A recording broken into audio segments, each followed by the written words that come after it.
Esta noche, pastor, estamos iniciando un nuevo tema, en verdad espectacular porque esto lo necesitamos aprender. Acabamos de terminar nuestro proyecto de lo que es la madurez espiritual. Hablamos muy claramente de esto y yo creo que algo fundamental que tenemos que caminar es en ir tomando pasos efectivos de lo que la palabra nos habla, los conceptos tan profundos de la palabra, pero para hacerlos vivenciales en nuestra vida. Si no tenemos un concepto vivencial o no reproducimos lo que la palabra de Dios nos ofrece, de nada sirve. Únicamente son conceptos que vamos adquiriendo de una forma tal vez mental, tal vez emocional, y muchos dirían religioso, aunque la religiosidad es un concepto que se ha tergiversado y se ha abusado de ello, pensando que todo lo que se refiere a una vida devocional, una vida de iglesia, es religioso. Y no, la religiosidad se puede dar en cualquier campo, en el fútbol, en algún pasatiempo, algún hobby. Hay gente que es extremadamente religiosa del fútbol. Y obviamente lo podemos ver en los partidos donde hay los clásicos famosos, ¿no? Por ejemplo, América Guadalajara en México, cómo hay esa pasión que ves a toda la familia vestida de la camiseta del equipo. Y eso es religiosidad. Entonces, el tema de esta noche, quiero tocar un tema que para mí creo que es fundamental. Y tiene que ver con lo que sentían los discípulos, aquellos primeros hombres que fueron llamados para ser seguidores de Jesús, así como tú y como yo. No sé cuánto tiempo tengas de ser cristiano, no sé cuánto tengas tú realmente de seguir a Jesús o vivir, o haber practicado, o haber asistido a una iglesia. Y tiene que ver mucho el tema de este que estoy iniciando, es la pasión de ser un hijo de Dios. Fíjate bien el tema, pasión por ser o vivir de acuerdo a un hijo de Dios. Esto se remonta al origen, a aquellos primeros cristianos, desde los discípulos. Imagínate a Andrés, imagínate a Juan en la barca, allí en Galilea, pescando. De repente se acerca un hombre con la túnica hermosa, de barba, pelo largo, pero podría aparecer como alguien común, pero no. Algo irradiaba su cara, algo irradiaba sus ojos, que llamó la atención. Cuando hemos estado ahí en Galilea, en el mar de Galilea, tú te imaginas la barca cerca, es como el lago de Chapala, porque el mar de Galilea es un gran lago, ¿sí? Y nos imaginamos cómo el Señor, al pararse en la playa, al hablarle a Andrés, seguramente estaban a unos cientos de metros, no muy lejos, algo ocurrió en el corazón de Andrés y de Juan. Algo ocurrió que impactó su corazón, que tocó la fibra más profunda de su corazón. Y esa fibra se transmitió a través de sus ojos físicos, de sus emociones, que fue tan profundo que una conexión espiritual, fluyó el Espíritu de Dios en ellos. ¿Se acuerdan cuando hablamos de la madurez espiritual? Cuando permitimos que nuestras emociones, nuestra carnalidad no bloquee el fluir del Espíritu Santo. Bueno, aunque ellos todavía no conocían eso, pero el poder y la presencia del Señor fue tan profunda, o tan brillante, que cautivó su corazón. Y le dijo: venid, y os haré pescadores de hombres. Dice la palabra que dejaron sus redes, botaron sus redes. Imagínate, tenían compromisos, tenían que llevar a vender al mercado para poder llevar el alimento a sus casas. Y sin embargo dejaron eso, se vistieron. Y su padre estaba a unos cuantos metros. Le dijo: ¿sabes qué? Papá no dijo nada, también sintió algo. Y le siguieron. Wow, esto es un pasaje que lo podíamos tomar como muy romántico, muy bonito, ¿verdad? Como un cuentito. No. es algo que tenemos que analizar. Porque ¿cuánta gente va a una iglesia? ¿Cuánta gente hoy va a una congregación? Pero ¿cuánta gente es realmente un discípulo de Jesús? ¿Cuánta gente es realmente un apasionado de Jesús? Creo que muy pocos. Te voy a decir porque la gran diferencia entre un asistente o un participante, o lo que acostumbramos decir ahora en las iglesias, los miembros, ¿verdad? Miembros activos de la iglesia, y tristemente lo definimos como aquellos que normalmente no faltan.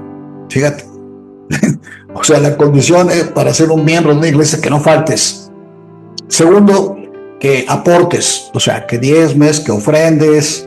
Tercero, que te comprometas a hacer algún acto, algún servicio. Y con eso ya eres miembro de la iglesia. Pero eso no te hace ser un apasionado hijo de Dios. Es muy diferente. Es totalmente y diametralmente diferente. Por eso el tema es apasionante. ¿Cómo ser un apasionado de Jesús?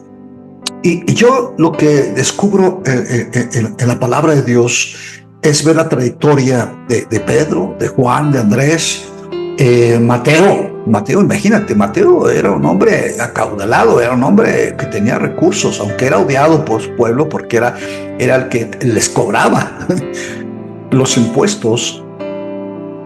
Pero todo eso, imagínate, lo puso en la balanza y cautivó su corazón, esos ojos de Jesús, y dejó todo para seguirle.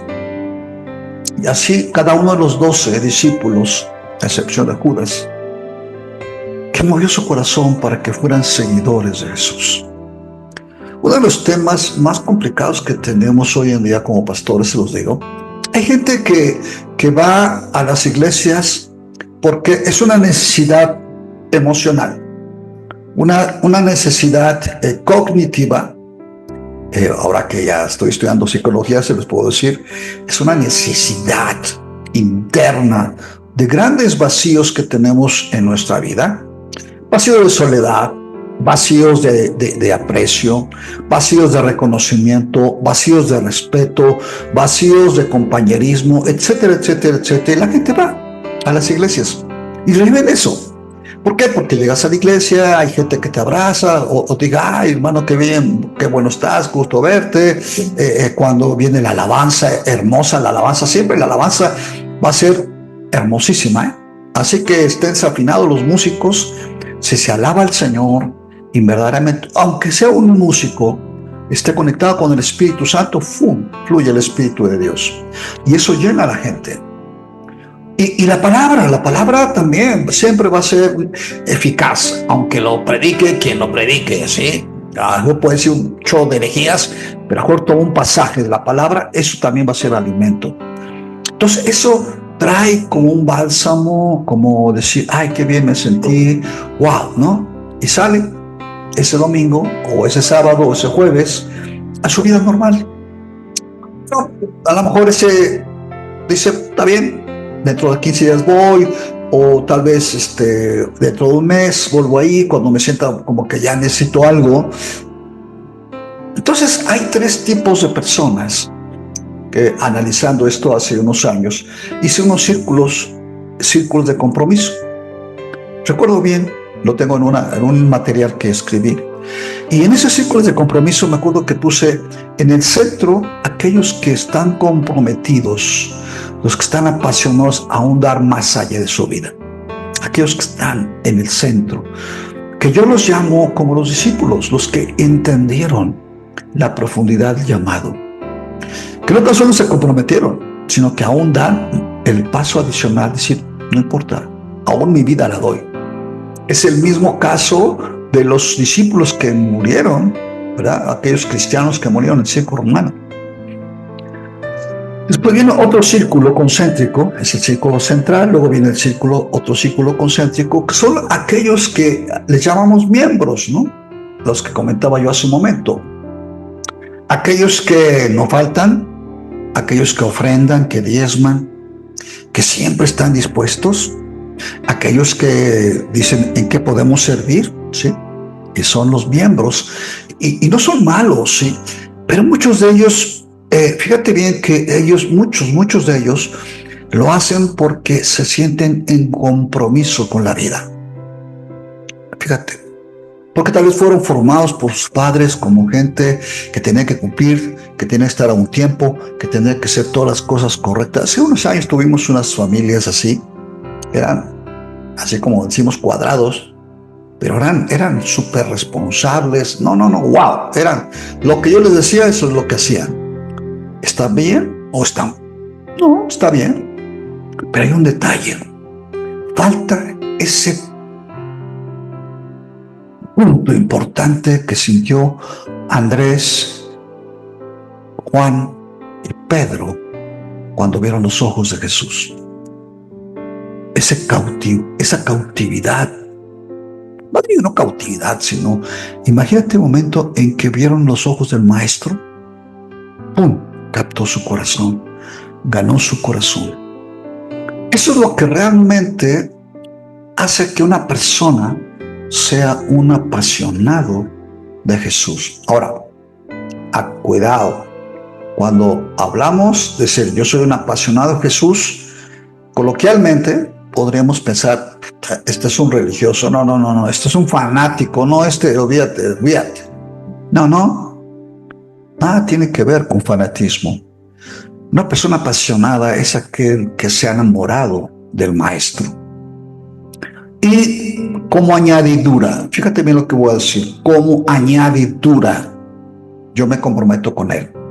Como añadidura, aporto lo que Dios me bendice. Con añadidura, lo que me pide el Señor, ¿sí? Pero eso es como añadidura, no como un acto de compromiso o de obligación no. Esto es un punto importante en la vida de cada uno de los seguidores de Jesús. Por eso en nuestras comunidades es importante hablarle a la gente que no venga a Jesús para que se comprometa a ser un esclavo de la organización, ¿no?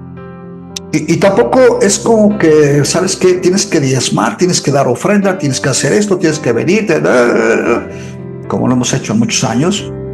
No, tiene que nacer de tu corazón, tiene que nacer de la abundancia de tu corazón, de la alegría de tu corazón, del gozo de tu corazón, para agradar al que te dio la vida y te dio la eternidad. Así de simple.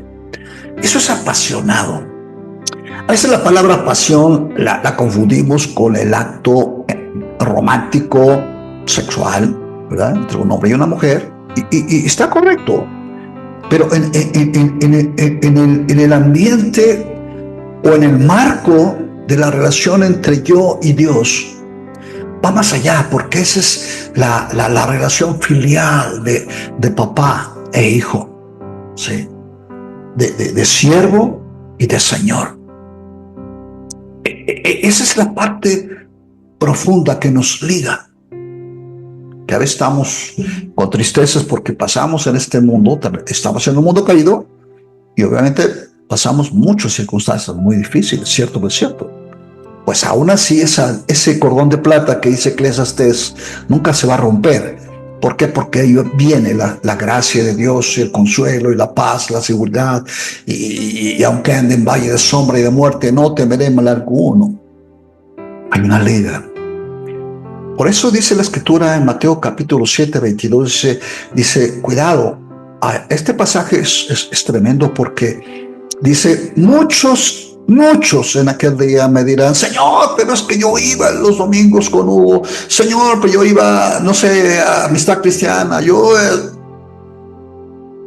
Inclusive muchos dirán, yo predicaba o yo diezmaba y mira que diezmaba bastante bien y mira que hace esto y lo otro. Y no faltaban los domingos, etcétera, como estas familias que les comento, ¿no? Dice, nunca os conocí, alejaos de mí. Dice, nunca os conocí. ¿Por qué? Porque nunca tuve tu corazón. Nunca tuve tu corazón. Nunca tu corazón me perteneció. Nunca. ¡Wow! Ese es el punto que a mí me causa temor y temblor, porque A la gente hay que decirle, es que cuando vengas a Jesús, no vengas para recibir, no vengas para solucionar tu problema, no vengas para sanar, sino ven para conocer al Dios del universo. Ven para que puedas entender la gloria de un Dios tan precioso que nomás con verle te cautiva y te enamora. Un Dios tan sublime que basta con ver su cara y su rostro para tú sentirte pleno y completo. Y todo lo que más hagas en tu vida va a ser para darle gracias. Gracias, papito.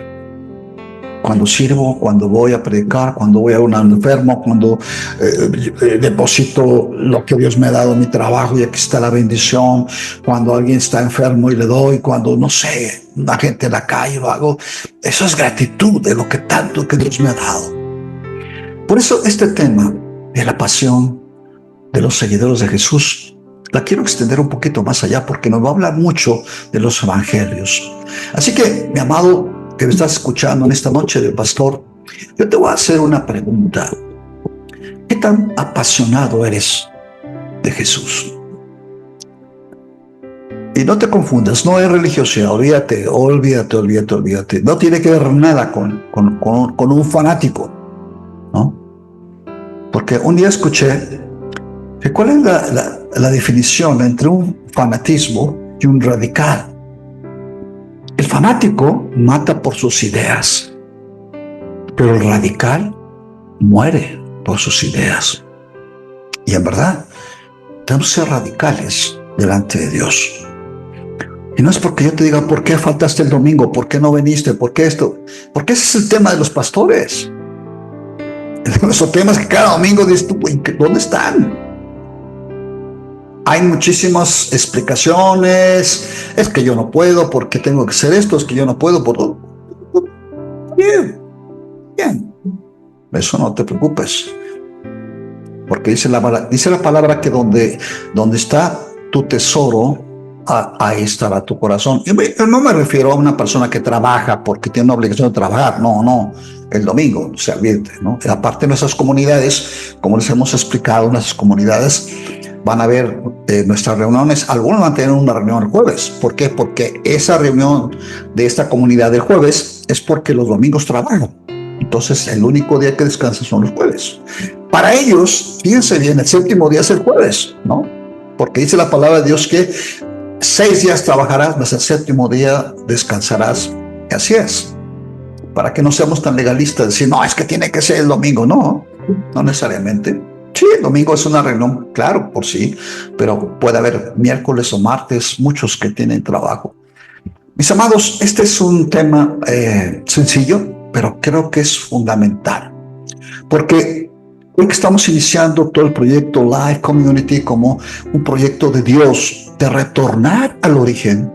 O sea, debemos de retornar al origen. ¿Y cuál es el origen? Ver el diseño por el cual Dios creó a su cuerpo, a su amada iglesia. Aunque obviamente el Señor, lo curioso es que no lo dijo en griego, se lo dijo en arameo galilaico. Y fíjense que la palabra en el arameo, kenisha, es totalmente, el concepto es un poquito diferente al griego de eclesia, porque eclesia viene de una asamblea democrática creada en Atenas, donde únicamente pueden ir los varones a tener una serie de discusiones o presentación de casos. Fíjense. Cuando la kenisha, lo que es el arameo, significa una reunión para testificar o para ser instruido en un tema que va mucho más cercano a lo que es la convocatoria de una asamblea, de una comunidad cristiana. Ahora, ¿es malo decir iglesia? No, o sea, pero tenemos que entender que cuando hablamos de iglesia es la convocatoria de los hijos de Dios para estar juntos.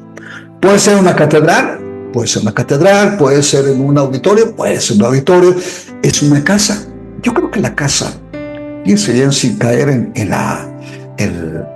porque la casa tiene su fundamento. La casa, el hogar de una persona, es el punto central de la unidad de la familia. La familia fue la primera institución que Dios creó para preservar al hombre.